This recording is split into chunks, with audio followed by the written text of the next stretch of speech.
the Olympic trade freeze is here. We cannot get any more trades after this moment, but one big trade happened right before the deadline of that, and that is the Rangers did trade pending UFA Artemi Panarin to the LA Kings for Liam Greentree, conditional 3rd and 4th round picks. Panarin then signed an extension with those Kings for 2 years, $11 million per year, so total $22 million value. So let's go talk about the LA Kings. We'll talk about slightly the Rangers side of things here very quickly, but we're going to be focusing more on the Kings side.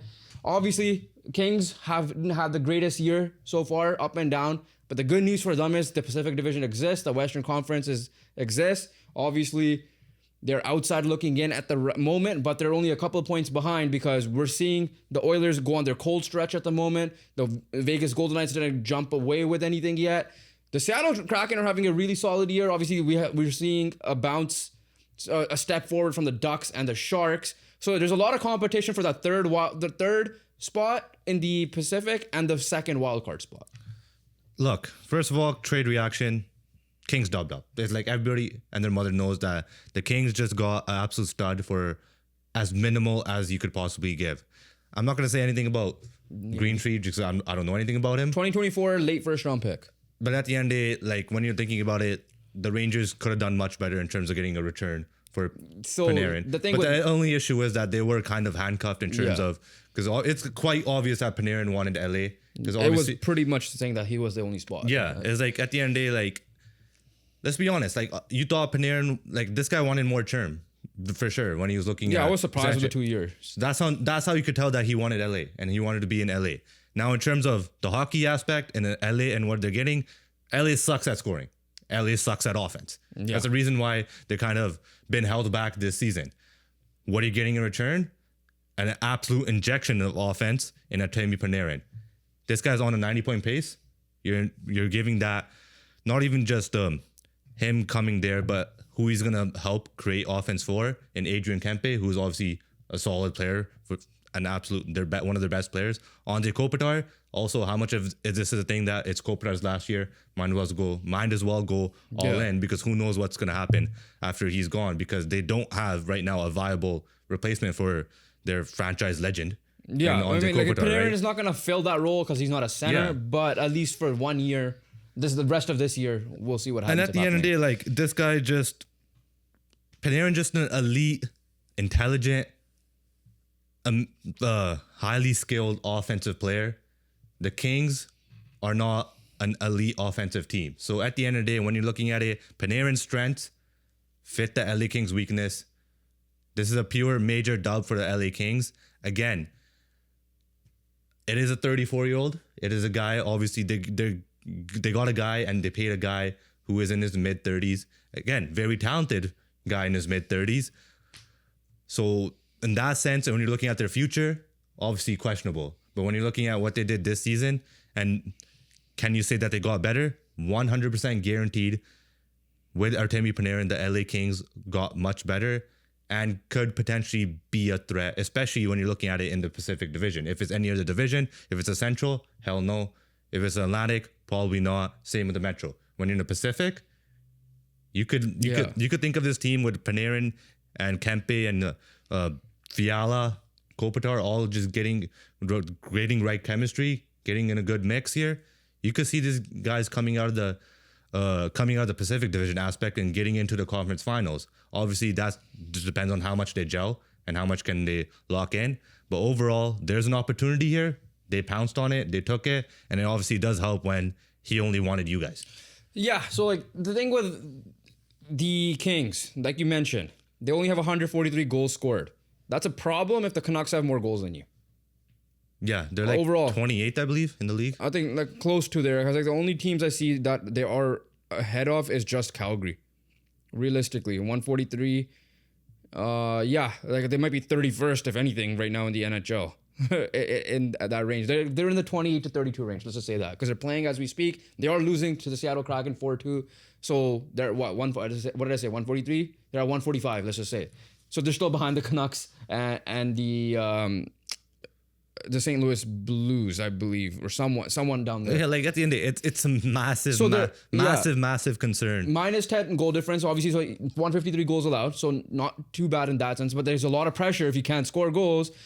Your goalie can't get shutouts every single game at the end of the day, right? So for them, like, it was a weird thing. One, I'm surprised the coach wasn't fired yet. Like I said, I thought that he would be the first coach fired. That wasn't the case, I believe. Yeah, so Everson got fired. Rick Bowness came in, and Columbus were on a massive win streak because of that.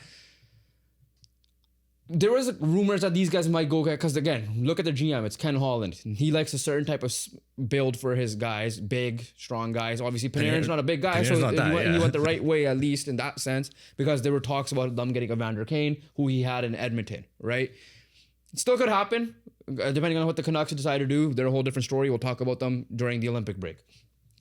But the point is, there are some talks about that maybe they won't trade for Kane because their team just hasn't been good. Even if they do make the playoffs, realistically, like you said, they're not going to be any team in the top three in the Central. Heck, them have a hard time beating the Mammoth the way they're looking.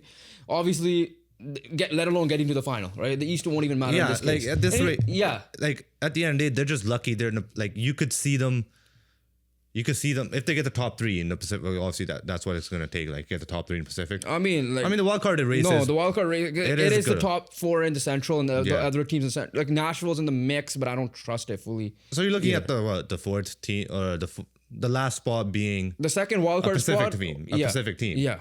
The issue if the Kings are that, then you're like, okay, yeah, and they're screwed because you're playing Colorado or potentially Minnesota if they overtake them. But who it's knows? most likely Colorado. But most likely Colorado. But if they get the third spot in the Pacific, you get head to head with Edmonton once again. Potentially, you could see a path to the conference finals if they're in that spot. But if you're looking at them as the last wildcard spot, then you're looking at hell no. Look, it's a risk still. That doesn't change the fact it's a massive upgrade. At the end of the day, this is a massive upgrade for pennies. Yeah, that's what this is. And the contract's only 2 years, so you didn't give him like a 6-7 year. I hate doing that. But here's the issue. Yeah. Here's what people are going to be looking at now, because this is a team that doesn't, in my opinion, its futures is in a little bit of shambles here. Yeah. For the amount of, they have some young talent, but they haven't really stepped up yet. Yeah. But the future is very questionable.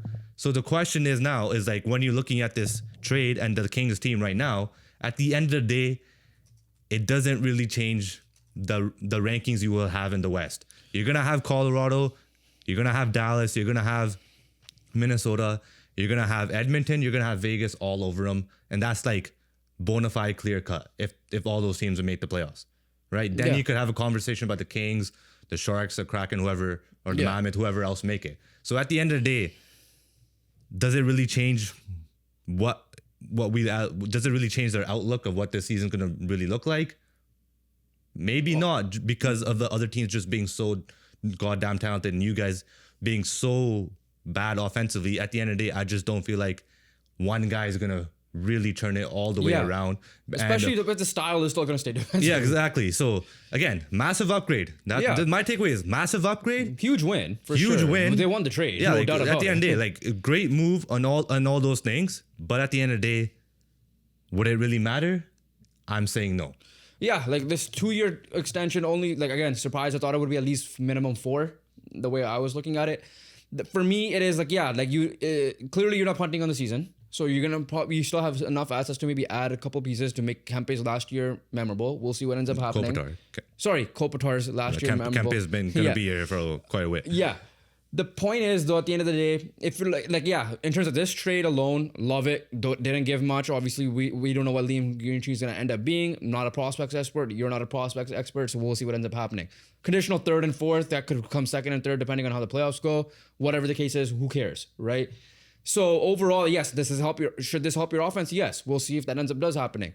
So for me, it's an easy A for them in that sense. Oh, yeah, this trade alone, no doubt about it. Yeah. But I do want to talk about the Kings in this sense that, like, what's the future going to be like you said? Because Quinton Byfield hasn't panned out to the Kopitar level. Maybe he will after Kopitar leaves, which I doubt. So the question is, what's gonna happen at that center spot? You addressed a little bit of offense on the wing. Older guy, doesn't matter. May not be in his prime anymore. That's fully agreeable. Like he's still a point per game guy. He's the only bright spot for the Rangers this year, essentially, maybe outside of Shesterkin before he got hurt.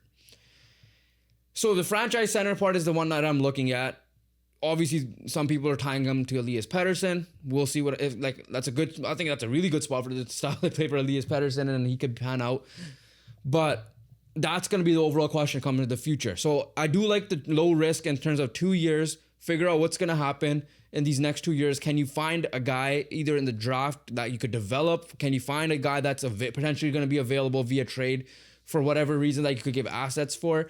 But overall, I think so the future is still bleak for these guys, in my opinion. One thing I'm going to add quickly.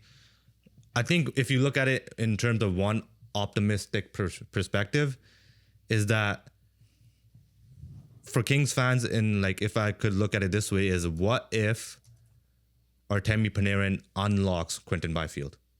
Fair, yeah, that's good. Because that is a possibility still.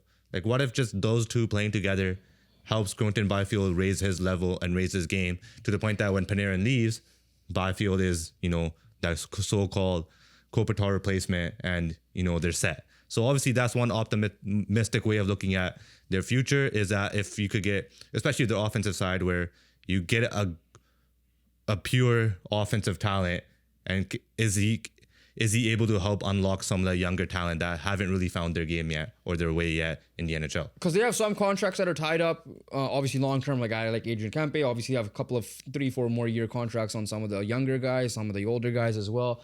So overall, for the Kings side of things, like I said, to wrap it up for them specifically, massive W. You got the best guy that's going to be available in free agency at the moment. The best guy that was going to be available during this trade deadline. Definitely the best guy overall that was going to be available at the trade deadline. And it works out well for you guys. And you have still a really good shot at getting into the playoffs. So if I were to predict, we're going to do our predictions video for who's going to make the playoffs later. So I'm not going to disclose that right now. So for that, make sure you guys hit the post notification bell and the subscribe button so you guys do not miss that. But overall, they're in a very good... It's not like they were like 7-8 points out of it and then taking the risk now to build it up. They're within reach, a couple of points out of the playoff spot. Let's see what ends up happening for them. Even though it has been, when you watch them, not the greatest hockey. They have looked like they're struggling and all that. Very quickly on the Rangers side, because again, we always bring these guys up every time they make a trade. We've got to say it again. Obviously, you have to give them a low grade, like a C-ish trade, because at the end of the day, the goal wasn't to trade Artemi Panarin. Mid-season, the goal was to make a cup run again, once again. Yes, your hands were tied. He made it hard on you guys that if he wants to be traded, he wants to be traded with an extension in place. He ended up getting that. Clearly, LA was the option. He obviously I heard rumors about Florida, but Florida might not even be making the playoffs this year. So do they want to take the risk of doing that? Maybe had a chance at him maybe during the off season if he did hit free agency overall. Plus, LA could also trade this guy next year as well if their team was just bad because, again, 2-year contract only. So again, the Rangers still have a lot of shit to figure out what they got to do because now this is the biggest free agent gone. You couldn't get a big enough return for it, right? At the end of the day, Quinn Hughes was contract eligible. The problem with him was he didn't have the restrictions like he had with Artemi Panarin, so it was easy for the Canucks to get something done. Same thing with Matthew Tkachuk and all these guys. Yes, these guys were younger guys.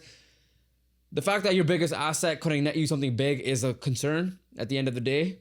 It's because you were hoping to maybe at least get a second round pick, maybe a better prospect, maybe a Marco Rossi type tweener NHL type player that's young enough that could maybe help you in a retool type situation like they might be in. On that aspect, it is very disappointing, but that's how you've signed up your team, essentially. That's what it is. Yeah, it was obviously a difficult position to put him in, but at the end of the day, like you said, it's your best asset and you got that for it. That's where you're like, it's a big yikes, because now if they are in this retool, obviously that's what they're saying, retool situation. Retool means that they're trying to get back into contention pretty quick. Yeah, because they should with the contracts they have lined up, unless they're trying to move up of these. So the issue with that is that if you're obviously, like in that case, you gotta trade your best player, your best asset, and you get nothing in return.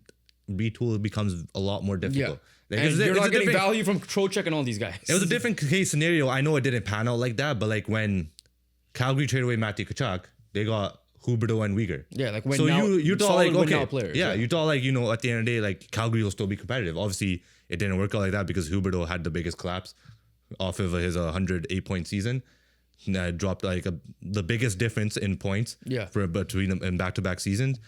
So, but if it was anything like that, you're like, okay, yeah, maybe this retool thing could work. Next year they could be competitive. But like right now, you're just looking at a team that's falling apart and honestly should be breaking it all apart, in my opinion, because this retooling thing is not going to work if they're going to try to do this. Yeah, Canucks, same picture. Again, we'll save the talk for later, but that pretty much wraps it up with the Rangers because we've talked about these guys a lot. This is just a quick recap of what they did during this trade. But that pretty much wraps it up for us. So hockey fans, Kings fans, what do you guys think? Do you guys have a chance at the playoffs? How much is Artemi Panarin going to be an upgrade for you guys? We would love to hear from you guys. Make sure you guys hit the subscribe button, hit the post notification bell because we have Olympic talk coming up soon as well as the men's will be starting up next week. International hockey will be fun, so you guys do not want to miss that. Hit the post notification bell, like this video, and we'll catch you guys in the next one. Peace.